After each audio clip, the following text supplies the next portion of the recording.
The Business of Cleaning, the podcast that brings cleaning industry expertise straight to your ears.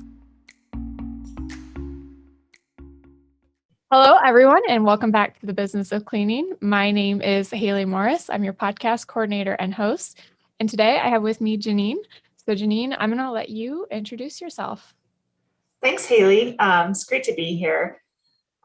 So I'm a business anthropologist. And that means that my background and training is in sociocultural anthropology. And so I focus on the culture of businesses and making sure that cultures are designed and aimed and ideal to create a workspace where people want to show up for work, where they're positive and they're being productive and, ultimately profitable for business owners. So that's what I bring to the table and the work that I do. I work in tandem with a larger team of people who help businesses in the cleaning industry be the absolute best that they can be for their clients. So I'm curious, how did you get into this particular field of study?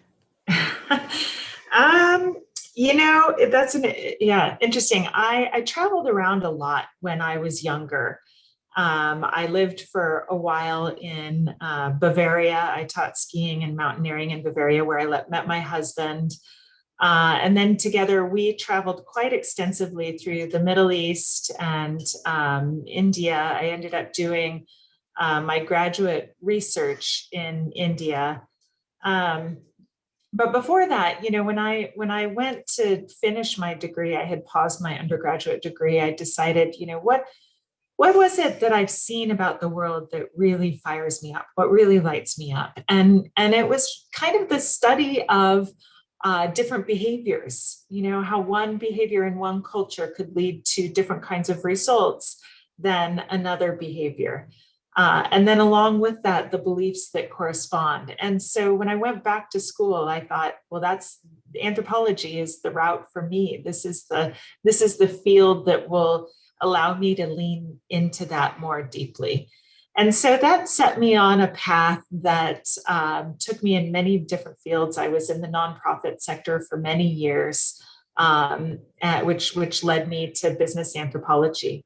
Wow, it's really interesting to hear because anthropology is something I considered at once, but I was always like, what do I do with it? Because right now Right. it's just, it's me being curious about things and wanting to learn. But then for somebody who needs to, money to survive, which is like most people, then I was like, how do I turn that into, a job or a career? And ultimately I went down the business route myself and chose to do HR and marketing. But it's fascinating because people are extremely complex beings, but there's a lot of patterns and things that you start to see. And I did psych research for a semester with a grad student over, how people responded to certain stimulus like drawing and things like that. So that was Right. kind of cool. But Yeah. as far as taking that knowledge, now you're showing people, okay, this is what we're looking at, but this is actually how it directly impacts your business and what you do every single day. So, Right. Right. I find that a lot of companies that are out there, they know that their workplace culture affects their output, their deliverables or their bottom line even, but they don't necessarily know what that means, what culture means, how to identify it, or certainly how to shape it. And so, that's really the work that I do, is going in and helping people identify, what's the culture that you have today? What's the culture that you want? And how can you bridge that gap between where you are today and where you really want to be? and then I'm sure you're probably dealing with a little bit of, it seems like a lot of businesses are on board at recognizing that culture is vital and important. But I do feel that sometimes it still gets pushed to the side when other projects and stuff Truly. come up. So I'm sure Yes, that's yeah. you deal with making sure people know how important it is, right? Exactly. A lot of people fall to the level of their training, and of course they do, and that will lead them down a path of focusing on strategy. And that's fantastic. I run strategic plans for businesses. I'm a stickler for strong and efficient strategies. But having said that, once you have strategy or policy in place, what people have a tendency to forget is that it's actually human beings that implement that strategy. And unless you can get the human beings on board to implement that strategy in the right way, it's never going to take. There were so many times that I was doing a strategic planning retreat before I really figured out where I was meant to be in the business world. And I would look at their strategy through the lens of an anthropologist, and I started thinking to myself, the strategy's fine. This isn't, they don't need to change what they're doing. They need to change on the level of the people who are doing it. So it really was a light bulb moment for me, actually, in that, oh my gosh, as an anthropologist, I actually have the tools to help with behavior change in a very fundamental way, on the level where change actually takes place, not from simply saying, you need to do this, you need to change your behavior, you need to adopt this policy because I say so, but on the level of where human behavior actually gets changed. Yeah, and there's something, I took a change management class in college with really great professor. I mean, it was one of those classes always booked up as soon as it opens. Yeah. And it opened late, so I got to slip in. But one of the things, there was a funny video that we watched to like press the point, but one of the big things was, it's not the leader that actually creates the change, because if it's just one person pushing change, it doesn't actually happen. It's that first and that second and that third follower that eventually brings the group along. It's those people kind of lead the pack. I don't know if you ever saw the dancing guy on the beach or whatever. I did. The first follower. Yes, absolutely. Yep. It's a big thing in change management for sure. Mm-hmm. Yeah. Very, very iconic. And we all enjoyed the video, especially, but it was true. It wasn't that first guy who started dancing and said, we're going to change the tone of the beach. It was the people who joined him and the people who got on board. And there were things he can do to be more inviting, but ultimately it's the same thing in your company. You can say we're doing this, but if nobody follows you, then you're not doing it. Yeah, that's exactly right. And if you don't mind, Haley, I'll share with you the definition of culture and how workplace cultures come about, and it'll tease out exactly why that's so powerful. So we as individuals, we all come at everything that we do with a set of attributes. And the attributes that I am particularly interested in when I'm looking at changing policy, changing structure within a company, there are four of them. And in the order of changeability, I put them at attitudes. Now, attitudes are easily changeable. They're kind of your state of mind or your feeling in any given moment. And, you can have an attitude one day that changes under a different environment on another day. The second one is your behaviors, and that's, how you implement the things that you do to implement the policy that your company says that you need to be doing or that you want other people to be doing. Behaviors are simply your actions and your reactions to certain stimulation. Then the third one, again, in order of changeability, you can change attitudes easily. You can change your behaviors, but it's particularly tied with the third attribute, which is your beliefs. Now, your beliefs are your conviction in the truth of something. And it's interesting to note that it doesn't necessarily mean that beliefs are true. We can think of, the political spectrum right now to think that there are people who believe differently than I do, but we're just convicted in the truth of it, and we hold dear to our beliefs. And the reason this is so important to be looking at in terms of culture is that our behaviors are tied to our beliefs on the brain level. Our brains are going to always compel us to behave in accordance with our underlying beliefs, particularly in times of stress. And it's wired that way. Certainly we can use willpower to overcome that, but that's the difficult way. That's the long slog.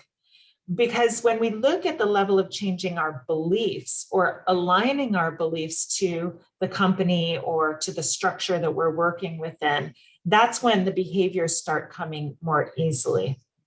But then the fourth attribute that I look at as is your values, are your values. And those are the standards or the qualities that you deem worthwhile.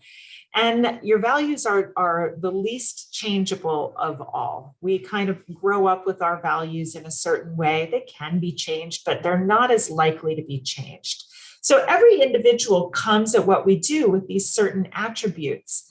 And then when we start sharing those attributes in a group of people, and we create norms, we create traditions around those shared attributes, that's what a culture is. Now we have a culture. And that's why every workplace has a culture, or even every smaller group within a workplace, a subdivision or a location or a team or a shift has their own culture because of those shared attributes. And the reason why I teach this is because we can lead from any position. It doesn't, like, as you just mentioned, Haley, so astutely, that it's not necessarily the top person that shapes the culture. It could be anybody within that culture that simply has influence. And so, when you talk about the video of the dancer, and he's out there alone in a big crowd and he's having such a great time, and one other person believes, oh my gosh, that looks like fun, I'm going to join him, and starts behaving in that certain way. Now you've started a trend, but it was really that first follower. You've got three. Now you're really trending. You've got three people who have beliefs that this would be fun, and corresponding behaviors. Certainly their attitudes are probably aligned in this moment, in this brief period of time. Now you're starting a cultural impact. So in looking at culture change, you look for the influencer. So that would be the dancer in this scenario.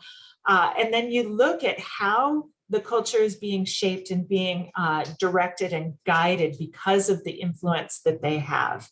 And that's exactly what it is that I'm looking at when I want to shape or create a more positive and productive workplace culture.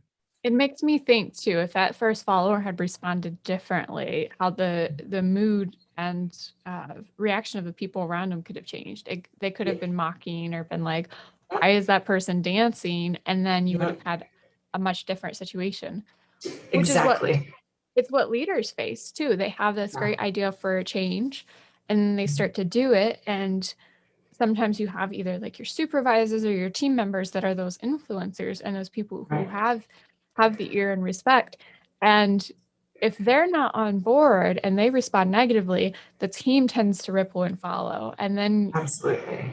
Yeah. So it is one of those things that when you talked about each team or each group or each unit having its own culture, you think of, I've actually moved positions in this company from HR over to marketing. And it was such a different team dynamic. The way we interact is different.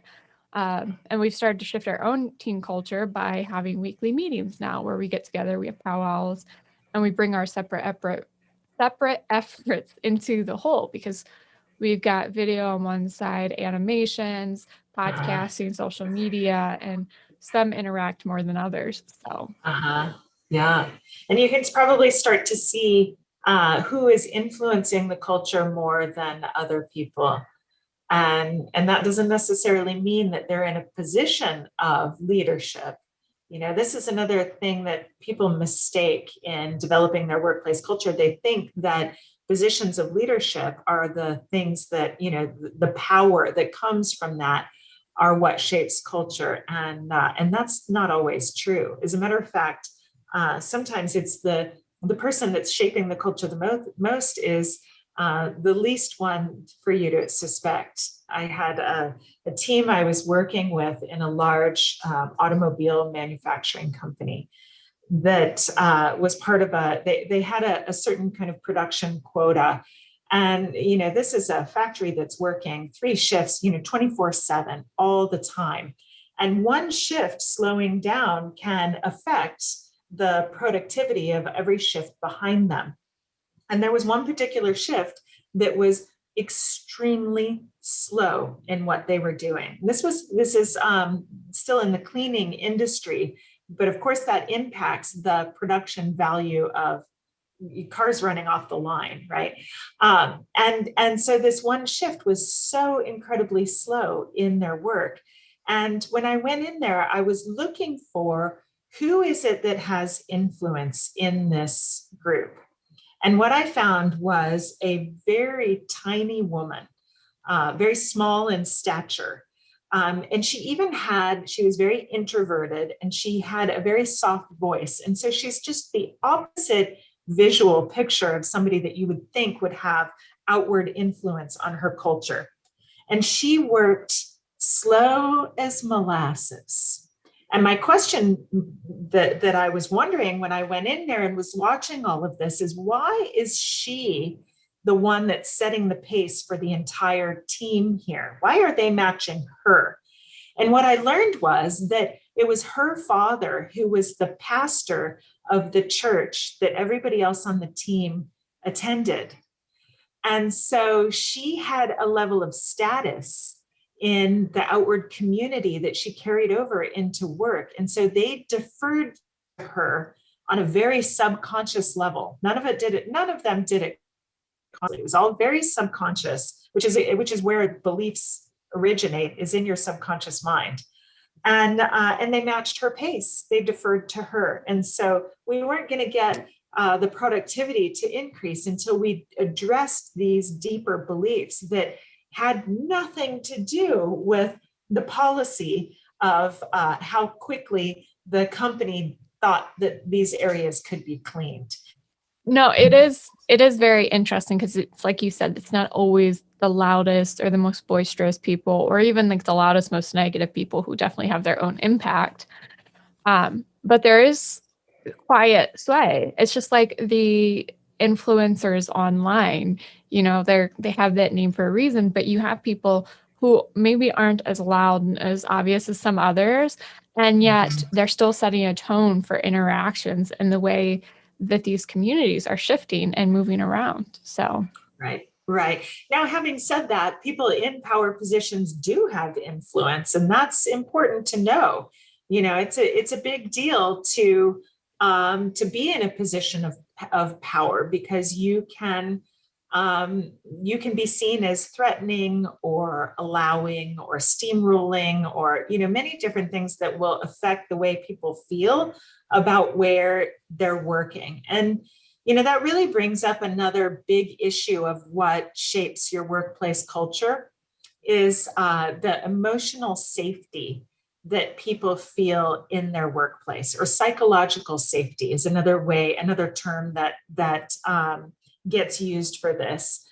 And this is the idea that people really stay in a job or they leave a job based on how they feel, based on whether or not they feel secure. And that security can come from many different places, whether or not they feel like they're going to be shamed for bringing up a new idea, or it's going to be welcomed, or what happens in the culture when somebody fails, when somebody makes a mistake. How is that handled? How is somebody made to feel while they're there? Because people will tolerate a negative emotional state for only so long before they start feeling like they don't belong. And belonging is a major component of culture. People need to feel like they belong. They want a tribe. They want a sense of being somewhere where they're comfortable. And if the power plays by somebody at the top, or maybe even a mid-level area, if there are power plays in a negative way, that will ultimately start reflecting very negatively in the productivity of the people who are working for them. Mm-hmm. And, you'll notice even if one person doesn't feel emotionally safe, like if one person has a negative relationship with the boss on the team, and they don't feel like they can come to them, or they don't feel like they can just talk because it'll make it back to that boss. Right. then it starts to kind of leak out into the rest of the team. That feeling of Exactly. unease, that discomfort, they talk naturally, but even the way they Right. carry themselves. Absolutely. And then if you play that movie forward a little bit, what ends up happening is that that particular team will stop innovating. They'll stop being creative. They'll stop being able to solve problems in an effective way.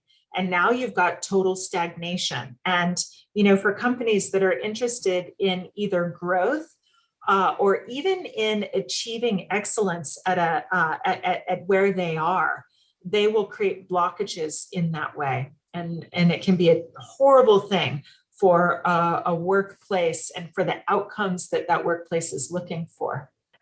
I've seen this too in an interesting spot where, in some of these bigger businesses, they have different departments and different teams. And where one good leader has like a really great team culture that he's cultivated and he's made it a really strong team, very productive and a place where people want to be. But then that leader himself doesn't feel the same emotional security and eventually finds a different position. And what happened in that situation is that the team eventually followed him out the door, is Yes. whether they sought their own spots or actually ended up on Right. his future team. Right. Is Yeah, yeah. it's a tricky situation, and it's one of the things we talk to the companies that we work with about quite a bit is in hiring for fit. If that kind of mid-level manager, say, creates a team that's conducive to his leadership style and creates a culture that works for him, but everybody above him is not part of that culture, it actually means that for that company, he might have been a bad fit.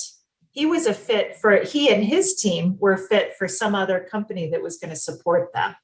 And so that's one thing we look at is, do you know what your culture is? Is it what you want it to be? I mean, maybe the upper level really wanted the kind of culture that they were operating from. And are you hiring for that culture that you want? But the other piece of that is that I teach in the leadership component of workplace culture that I do. I teach leaders not only how to manage below them to create the teams that they want working for them, but I teach them how to manage up in ways that they can actually influence change above them as well. Not always the easiest thing to do, but absolutely possible. And it comes from the tenet that we've already been speaking about, where you can lead from any position. And that gets to be kind of a fun project to work on. It's definitely true because I know there's this idea that you have your position and anybody reports to you and you stay in your bubble. But if you're part of a bigger business unit and there's natural influence, I think, that a person has, and how far it goes is different from person to person, but it Yeah. never is just like here down. Mhm. Usually, like Mhm. whether it's your own boss or somebody else, there's some kind of influence you have there. And Yeah. using it doesn't mean you're necessarily taking advantage of that relationship. It could just mean that you're using it to help and continue to aid your Exactly. business. Exactly. Yes, that's absolutely true. Yeah.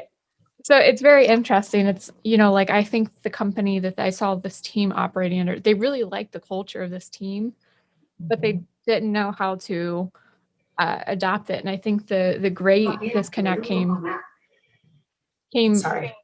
you're fine, came when the person that leader reported to, it was a revolving door of people that just kept coming and going. And then, they kept saying, hey, one day we'd like to put you in this position because we think that you would be a great fit.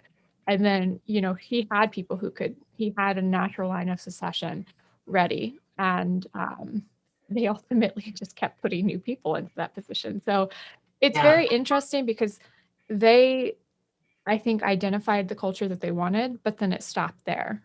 Yes. Yes. And that's a very common pitfall that people run into is that they'll define a culture, for a team or for a Mhm. small silo, a subculture, but excuse me, not really be able to influence the larger culture in an organization. And that really just depends on where you are in the structure.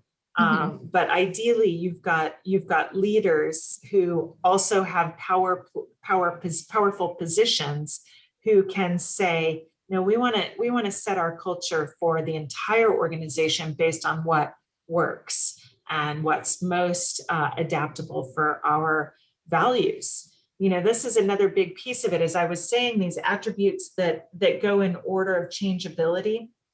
If you hire somebody, if an organization has certain values within their mission, vision, and value structure, and they hire people who don't share those values, that is never going to work. Those are people that you need to bless and release. If they have beliefs, if the organization has beliefs, the people who set policies say, I believe that this is possible, or I believe that these opportunities are possible for us. Therefore, I'm going to set policy based on those opportunities. And there are frontline workers, particularly in the cleaning industry, frontline workers who don't share that belief that that's possible.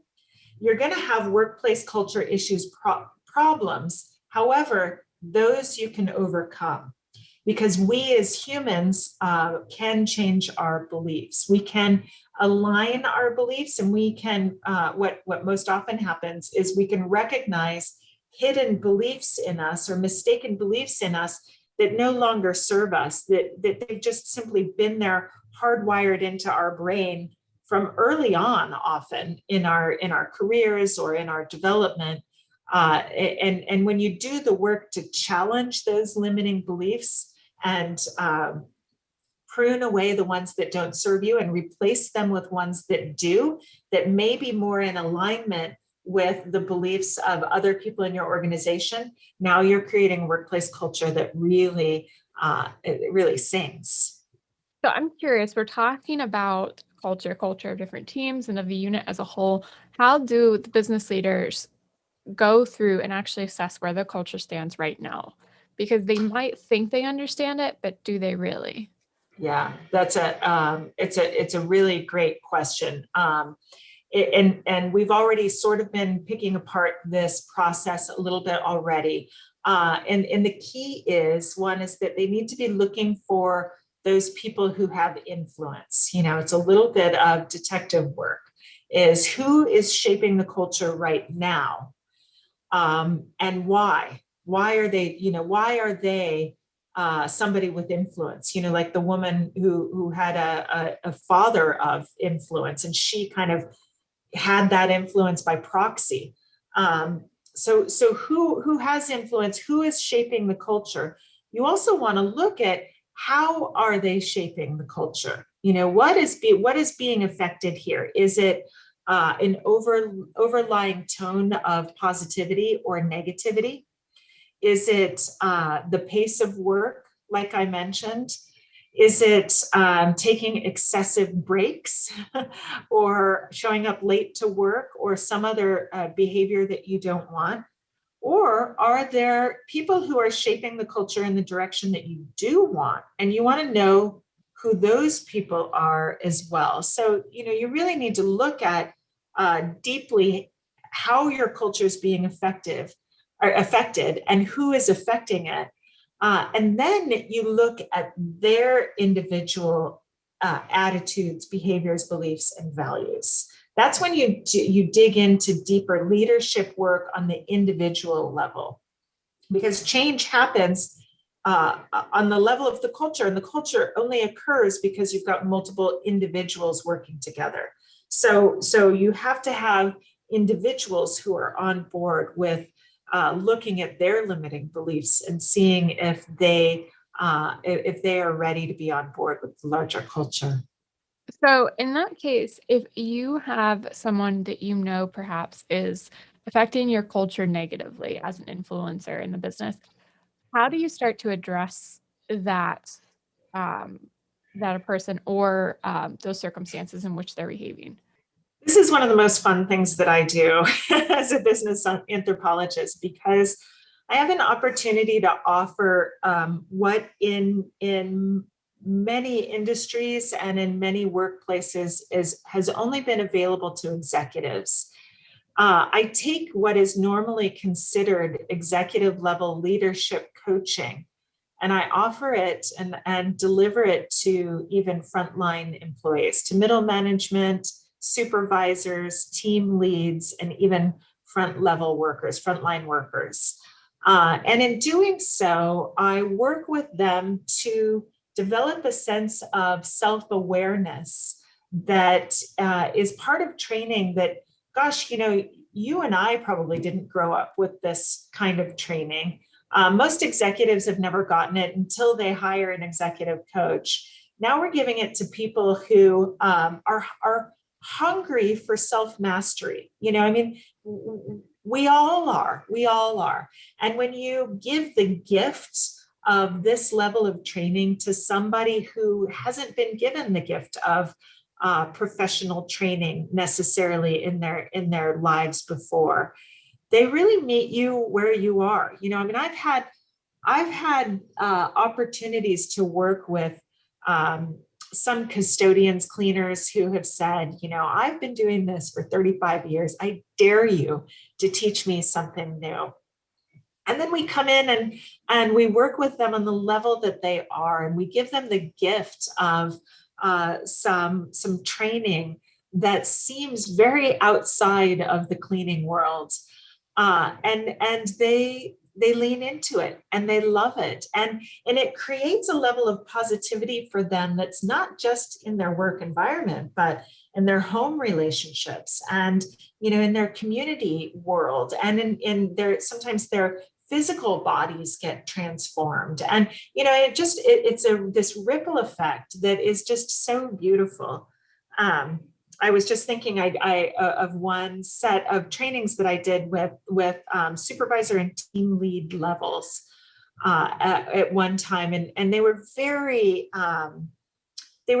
jaded by the kinds of change that their company had rolled down in the past. They were exhausted by all the change, and they, when I was brought in, they're like, oh gosh, here we go again. It's just another training that I've got to sit through, and it just means that I'm not getting my work done. And they were very resentful. And once we got through what the training was and the purpose for it and some of the attributes of it, they were eating it up. It was like a bunch of kittens who had a dish of milk for the very first time. I mean, it was so exciting. And there was a woman from that group who I was able to see 3 months later who came running up to me when she saw me and gave me a big, huge hug.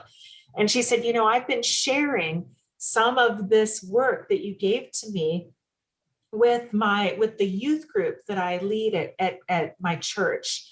And they're starting, these kids are starting to lean into knowing who they are.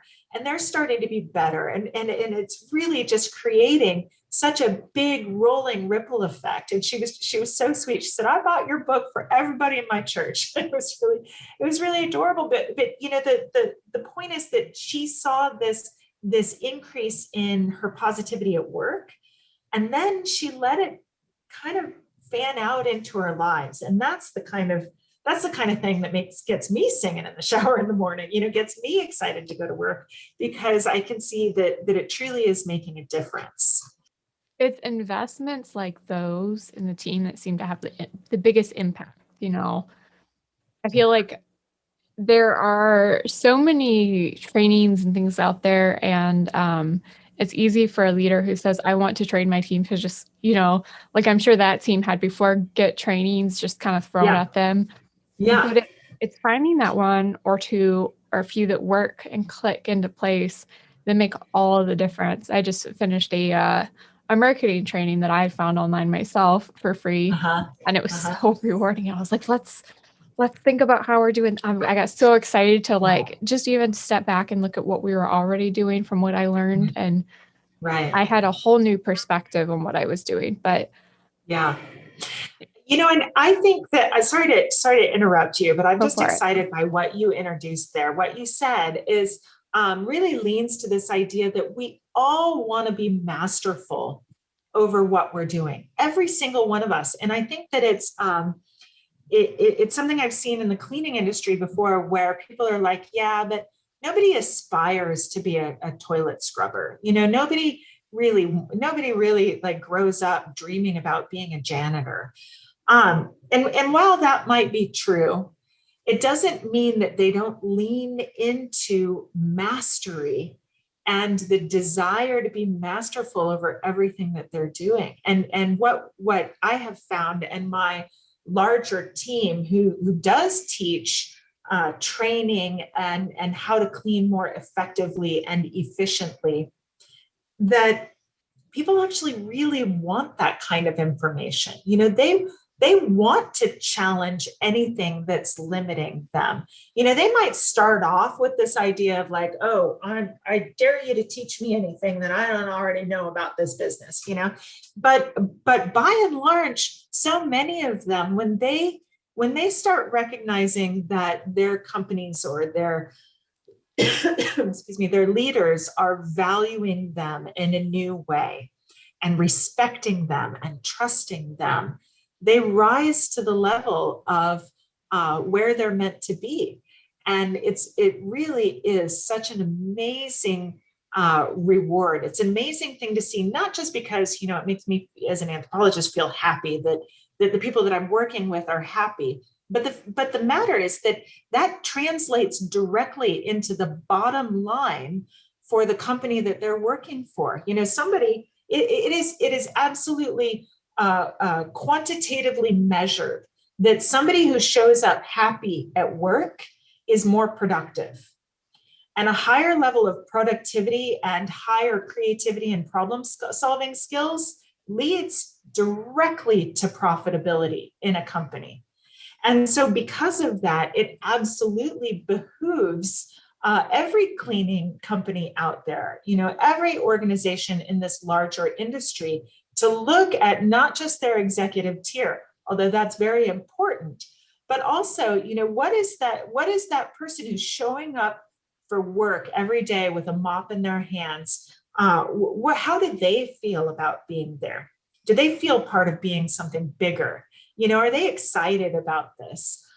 Because everything that you can spend to get them more excited and more on board comes back to you in the back end. It's like you saying that you were motivated enough to find a training for yourself to do a better job at what you're doing.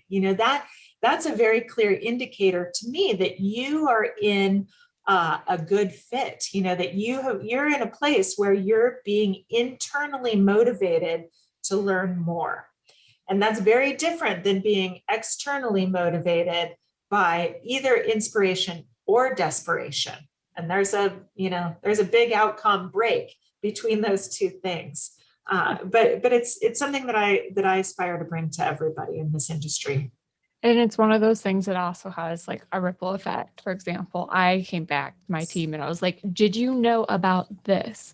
And part of it was just sharing the training. And I went through my office and I was like, literally like, did you know they have a training on this? And I'd find that one that like made sense and stuff like that. And they get excited. But I've seen it with other organizations where a bunch of members who are able go off to a conference and then they come back and they're super excited to share what they have and even create trainings and stuff like that internally to implement it. Now, I've also seen those same people who needed a little more training on how to implement change because they got excited and they do. Yeah. You did see change fatigue start to pop up very, very quickly because they were ready to do it all at once. Right. But the infectiousness when they came back did spread as far as like some of the ideas and the concepts that they had learned and embraced with that trip, which was kind of cool because not every conference is quite as successful in that regard. Right. So. Truly. You go back to your dancing man with that. It's the enthusiasm and the positive emotions that get somebody going on that. You come back from a conference, it's a really great change management example. So many people come back with these great ideas that last 2 days before they end up in a notebook that nobody looks at ever again. And it's because they failed to find that adopter or that first follower. They failed to get champions within. But it speaks to two different things. One is that to get those champions to allow for a complete change. But you're also speaking about the emotional component. And this is something that's really fascinating from my perspective in the workplace world, is that historically speaking, in dominant workplace culture in larger American or even Western society, has said that heightened emotions are unprofessional. If you're emotional at work, you are therefore, by definition, unprofessional. And it's, again, this is like a subconscious thing. This isn't necessarily consciously open. It's not in your policy. It's not in your procedures manual to say, don't be emotional at work. But at the same time, it's through a heightened sense of emotion where change actually takes place. It's why we look at emotional safety and psychological safety. So that's been historically the case in terms of professionalism. These days, I'm happy to say that the pendulum is swinging quite a bit insofar as companies are starting to recognize that those leaders who have training in emotional intelligence are ones that are more adaptable in times of change and have better problem-solving skills and are the innovators. And so now all of a sudden, companies are fighting with themselves because they're saying, okay, don't be emotional at work. And yet we want emotion, but only in a certain way, and so companies, and this, again, this is just dominant mainstream cultural tendencies that say that there's a really complicated relationship with emotion in work today. And I find that fascinating. I find that body of work to be extremely interesting as we start to overcome that, because the opportunity that you were describing is that you were excited, a heightened state of emotion about this new possibility and opportunity for your workforce. So you wanted to share that enthusiasm for somebody else. Now, this is knowledge transfer along with emotion transfer. And we in change management know that those actually have to occur in the right way in order for things to be adopted. So, again, part of a larger structure of analyzing workplace culture. And I do have to put in there, because it's a big part of it, that you end up with gender discrepancies in this body of work as well, because women who historically wanted to break into particularly a man's industry, which is anything in the facilities world is a man's industry, and shows up with a woman's emotions, has historically necessarily been deemed unprofessional. And so, part of breaking into workplace in gender studies really does kind of include this conversation about the boundaries and the adaptability of emotions. Mm-hmm. I would agree. It's interesting because I come, the way I've found is I tend to be a bubbly and energetic personality in the office, mm-hmm. which is, my dad always yells at me. He's like, "You're always so grumpy when you get home." I was like, being happy is emotionally exhausting. But if I had an off day, the "why aren't you smiling" thing, or "why are you unhappy," or maybe I'm just serious and thinking for a moment, because exactly. My resting face is not a pretty face. Right. I always get a compliment on that, versus I've noticed that the male counterparts, it tends to be, "Oh, you're working hard. I'm going to leave you be. Like, I know you're serious and you're in the moment." And it's like, "Oh, why aren't you happy?" I'm like, exactly. I'm just doing stuff, and yeah. These are roles that are given to us by our dominant culture, and they spill into the workplace, and they can absolutely affect workplace relations and productivity, when you're being hounded to be happy, when really you just want to focus. Exactly. Yeah. It's very interesting dynamic. And it's never, or at least when I've come across it in the workplace, it's not been a conscious thing that people do, but you do Definitely not. notice it. Yeah, you do notice it occurring, and it's a little disheartening for some people, especially like then the flip side is they want you to talk and be happy, but then also not too much. And there's this Right. weird, where Right. they want certain emotion, but only in a certain capacity when they, and it's that Yes. that weird little conundrum that you were talking about. It is a weird little conundrum. And to go deeper, you don't want to go too far down a rabbit hole, but it is interesting because there are studies that show that biochemically speaking, men have a different success hormone than women do. And by success hormone, I mean what's happening biochemically in the body when men have a greater access to their problem solving skills and creativity and ability to be at their very best. And women have one too, but the problem is that they're at odds with one another. So a woman's success hormone is oxytocin, and it's the tend and befriend hormone. It's what mothers get when they're nursing their babies, or women will get when they experience an embrace from a friend. They get this rush of a hormone that is present when they've bonded with somebody else, and that hormone allows women to be their very best, which is what you want at work. You want them to be creative. You want them to be innovative. You want them to be problem solving skills. Now, to counter that, a man's success hormone is adrenaline. Not surprising that workplace structures have historically been designed to pump up a man's adrenaline. Like, we're going to kill it today. We're going to fight. Like the language of a workplace will be designed for that. Or competition, competitive structures will be designed specifically. Again, this is all subconscious. People don't do this consciously, but it'll be designed to pump up a man, and you want that. You want them to be their very best. But unfortunately, when a woman plays that game and has adrenaline coursing through her body, the science of it is that where the molecule of adrenaline docks in your body, it will prohibit oxytocin from then docking. So we as women, by playing in the man's game, will actually make ourselves, dumber and less capable in the workplace.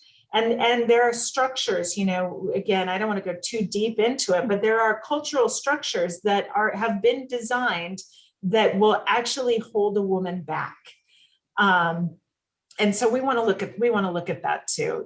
Just make sure that we are championing our brothers in the workplace who need to work a certain way in order to be doing great, and also allowing women to be their best selves at the same time and not holding them back, because it's a big piece of it in terms of emotional safety in the workplace. Mm-hmm.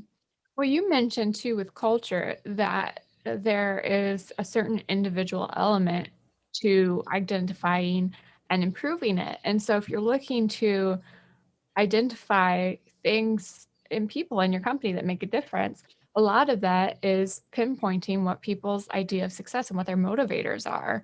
Um, because there's the alignment and recruiting and things like that. But once you get in there, um, in old school methods of running a business, a lot of it was just you put out one way of doing things and people do it that way. And there wasn't a lot of ideas of how to bring people along and how to motivate and encourage people. And now Right. there is. And the idea of developing personal performance plans and things like that is really strong now. And it's growing and evolving. And the understanding of it, I feel like, is improving, which is good. Yes, absolutely. And it comes from this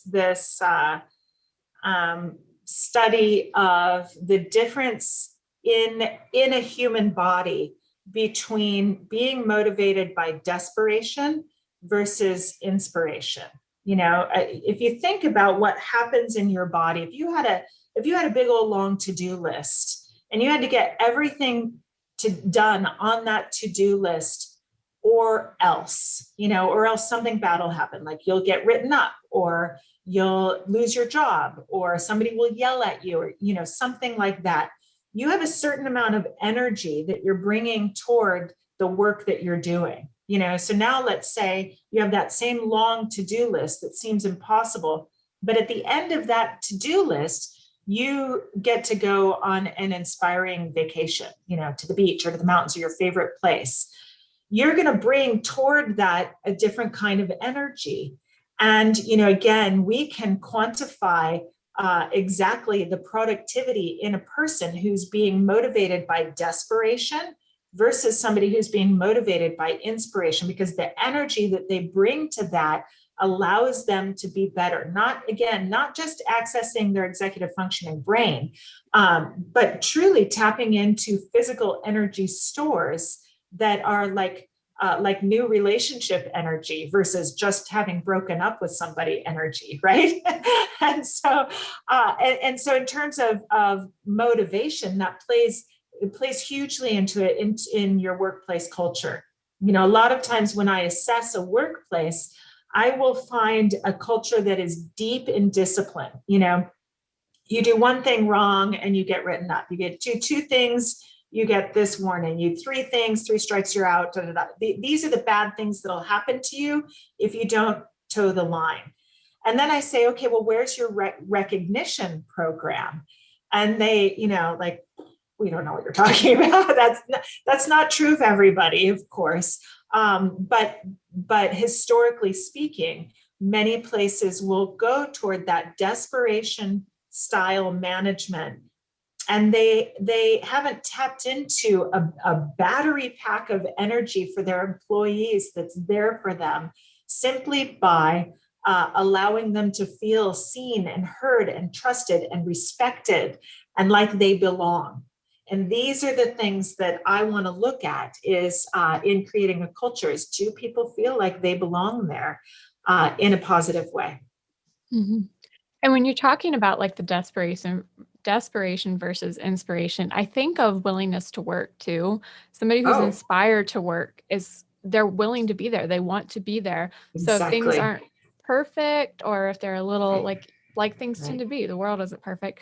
They're more Yeah, willing to work with it. And it's like you said, have that flexibility, adaptability, exactly. and get through, versus somebody who's desperate is going to take Yeah. the first out they're given, um, Right. because they don't want to be Right. in that situation.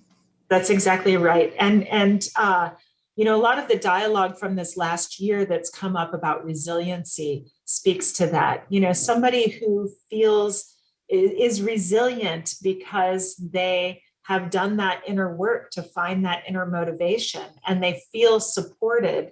They can deal with a lot of BS from the external world that somebody who isn't resilient would deal with. And that's a big part of gaining productivity in your workplace and finding money in your business where it hadn't been before can simply be by working with your workforce in this particular way.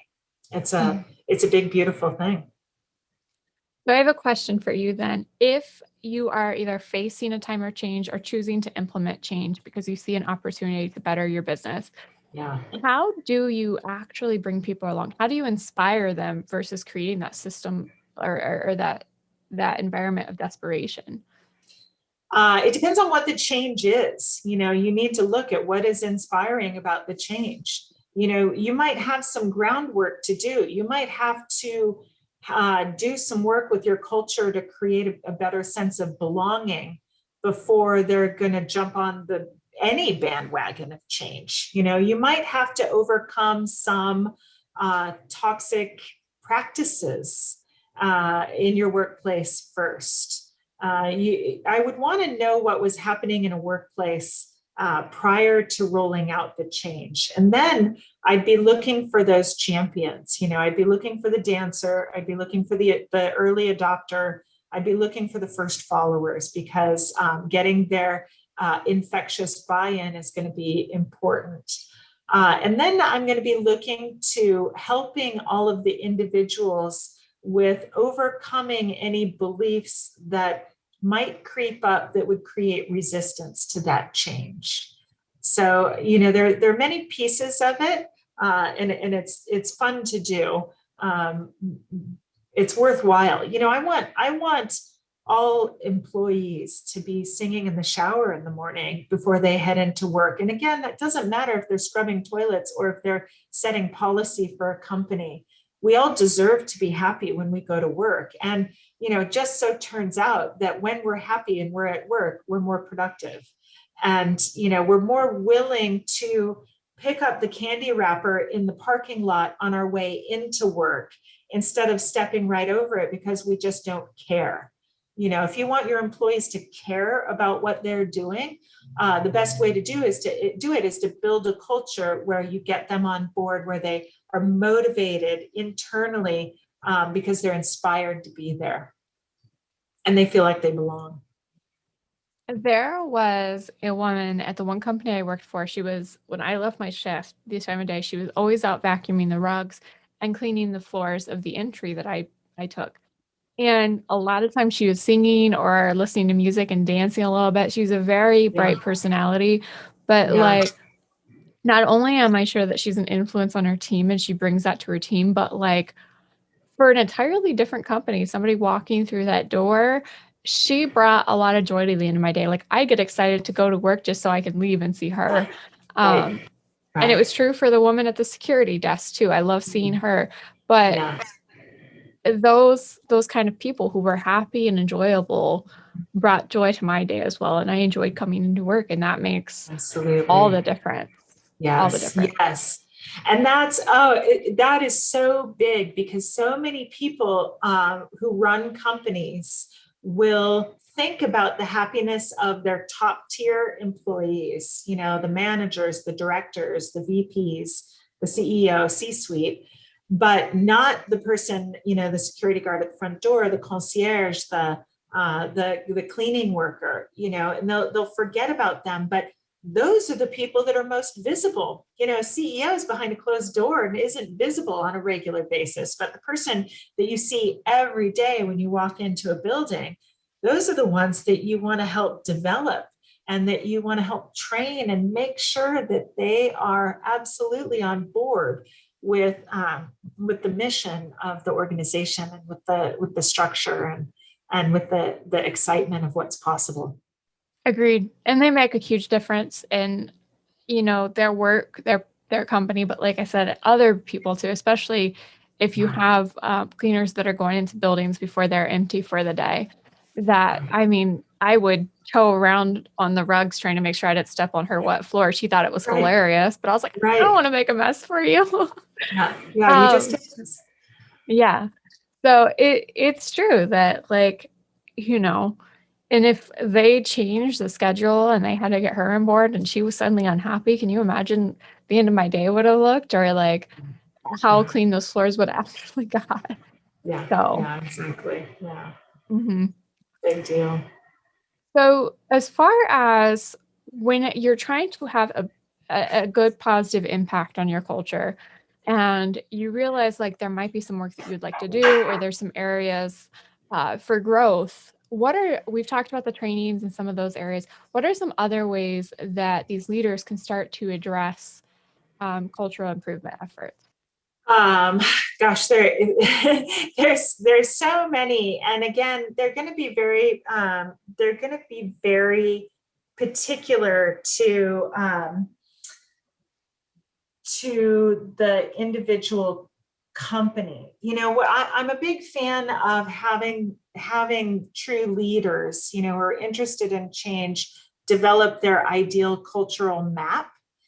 And this is something that's very different than policy and procedures manual, but it's really kind of digging into certain beliefs and certain practices that people follow when they come to work, the behaviors that people have when they come to work. Have you ever been in a work environment and you are like, you're wondering if maybe you broke some rule, but nobody told you the rule that you might have broken, and you feel like, I just don't feel like I belong here. That happens when there's a malalignment in your culture. And it can be something simple like, in this small office, even if somebody's not in the bathroom, we leave the bathroom door closed. You left it open. Or like, gosh, you went out to lunch, but we eat lunch at our desks here. And it's something that you'll never find in that policies and procedures manual, but it's what's done here. And the more you can figure out what that is and create a culture purposefully, the easier it is for you to hire for fit and then onboard quickly. A lot of times companies will say, yeah, onboarding new employees, it just takes so long to get them up to the point where they're actually productive. Well, one of the reasons is because they're showing up to work every day and they might know what the technical skills are of their job, but part of their brain is being pulled away because they don't know if they broke some rule or they wore the wrong thing, or whatever it is, some other strange cultural attribute that they weren't following. And so I like for organizations ideally to have that mapped out, because so many people say, oh, well, we hire for fit, and you say, okay, well, what does that mean to you? And really all it means is that they hire people like them or people they like or whatever. They don't really know what that means. But once you know what your ideal cultural is and you've got that mapped out, now you can say, okay, that requires beliefs that are here, values that are here, behaviors in this certain way or attitudes in this certain way. So many companies will hire for attitudes and behaviors and forget all about beliefs and values, but that will create huge problems in your workplace culture. So if you can start hiring for fit from the very beginning and creating an alignment, creating an onboarding program from the very beginning, now you're really creating a productive team. Yeah, I mean, can't express that enough. One of the things that we've done, besides talking about just the everyday office environment, because we're in an office setting, is trying where we can to introduce them to as many team members as possible as they would be interacting with, and to gauge their reaction, the team members' reaction.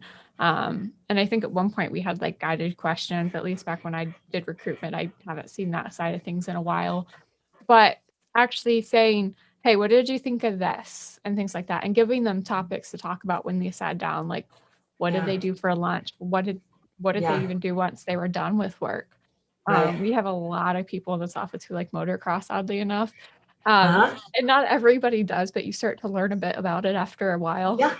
Yeah. So right. But like those little nuance of things, like there's a lot of movie references that go around here, and they're not always the same movie. I don't get what half the guys are talking about, but I love like bringing up reference. We find common ground. Yeah. So those things can make or break. Like, do you have water cooler level conversations happening? Exactly. Yes. And is that a good thing or is that a bad thing? You might answer that question differently depending on which company you're in. Mm-hmm. Exactly. Like for us, having casual conversations in between calls opens up an alleyway for people to discuss the different clients we're talking to or the different things that are going on. And then that's where they spur, okay, well, this team now is keeping up with, they interact with our support database the most. So they keep up with it constantly and there's constant innovations. Right. But if they weren't motivated, I mean, there's not even a procedure for updating that just because they're motivated to do it. But what doesn't happen if we don't have those conversations? And for us, those conversations make the teams. But for other people, it might be completely different. Right.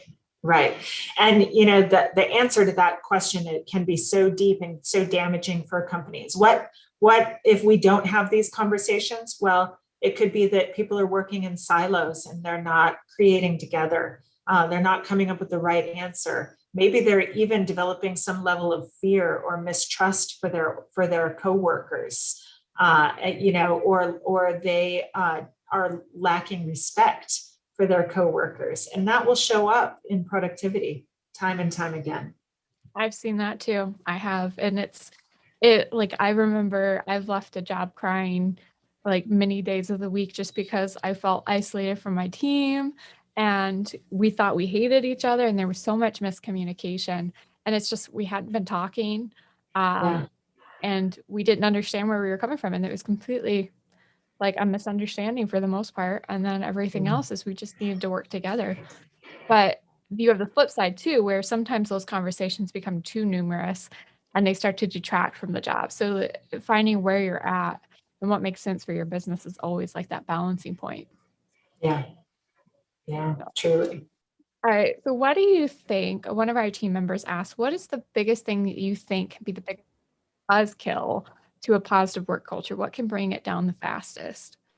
There's a psychologist who studied group dynamics and came up with the answer to that question that I agree wholeheartedly with by the name of Amy Cuddy. And she says that when we have interactions with people, not just first impressions, but on an ongoing basis, subconsciously, we're asking ourselves the question, can I trust this person? Can I respect this person?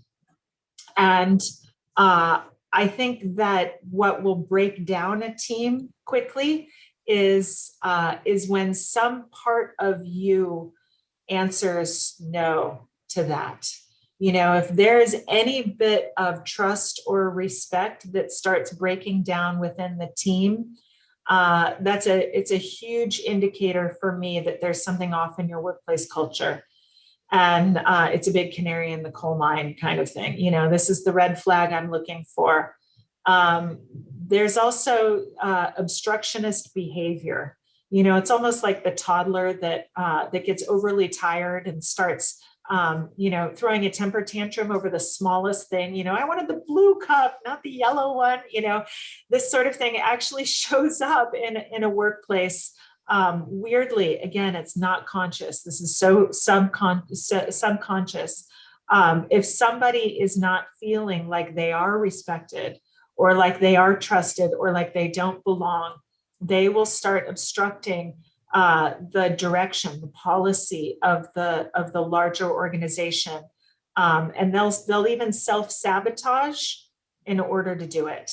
And you see people behaving in really weird ways. But it's all because of that breakdown in the workplace culture. Wow. Yeah, I didn't even think, of that initially, but it's crazy because you do notice as soon as it's gone, even other teams will notice something's happened. And right. a lot of times I've seen companies too, that they'll just go into that situation. They'll say, you need to stop fighting or you need to get along. Exactly. And you're like, and they don't ask why, or they don't address the cause of, essentially a breakup within the office. And then that creates some hostility at that level too sometimes. Exactly. Yeah, So. Truly. In the leadership training that I give, again, at every level, executives and frontline workers, we talk about having difficult conversations with grace. And a lot of times these difficulties get so bad because people, they avoid those difficult conversations. The other piece of that is that they'll tolerate their own beliefs being hijacked for far too long. And they tolerate them because they're avoiding that difficult conversation. And then at some point, there's a big blow up, and so they'll start behaving poorly because they're so annoyed and they're so tired of tolerating something that they shouldn't be tolerating, but they don't know how to get beyond that because they don't know how to have that difficult conversation in a way that creates a move forward plan as opposed to creating more resentment. And this is a skill, we don't grow up learning it. Some people do. Some people have parents that will teach them those kinds of negotiations early on. But by and large, it's certainly not part of our school curriculum. And so it's just a skill. It's just a training that we all benefit from. And we can't do that work until we do the inner work first in knowing, well, what are my beliefs? What are my values? When are they being crossed by somebody else? And what are the consequences when somebody crosses them? If I don't know that, then I don't know to articulate it to somebody else who might do it.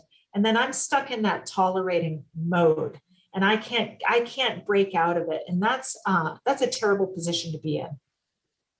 It creates so much negativity and animosity and built up tension. And then like a lot of that translates home, which means it just bounces right back to work triple fold sometimes. Exactly. Yeah. Exactly. Yeah. So no, I've seen it in workplaces. I'm sure many people have, whether it's on a small scale or a large scale. And it is definitely something you have to be aware of. And that's where, talking about those leadership trainings, teaching people those skills, teaching even your frontline workers, those kinds of skills becomes so important, because it's not always something that management or the supervisors, team leads are going to catch, because it might not be enough interaction, or it might be something that they conceal well enough. So if the individual team members can identify those situations and begin to work through them, it'll help a lot. Absolutely. All right. Well, I'm trying to think. I don't think I have any more questions off the top of my head. Do you have anything else that you would like to address when it comes to culture that you think is important? I've been through several places here where leaders can start looking at their workplace culture. I have put together a document that outlines 10 of them that I'd like to give it as a gift to your listeners, if that's okay with you. I would love that. I think that would be a great thing to share with them.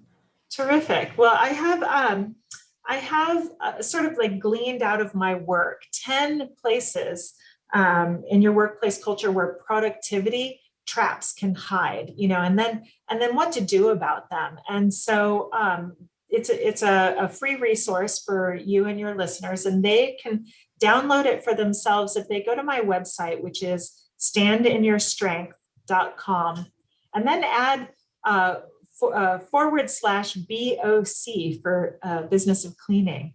They can find that document there.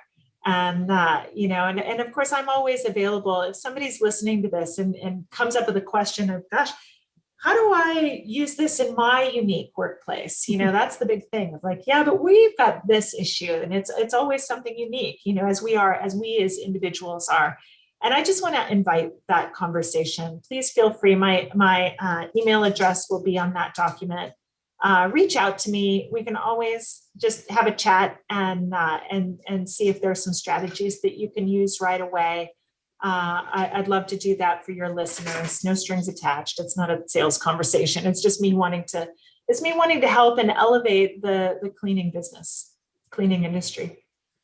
Thank you. Thank you so much, Jenean.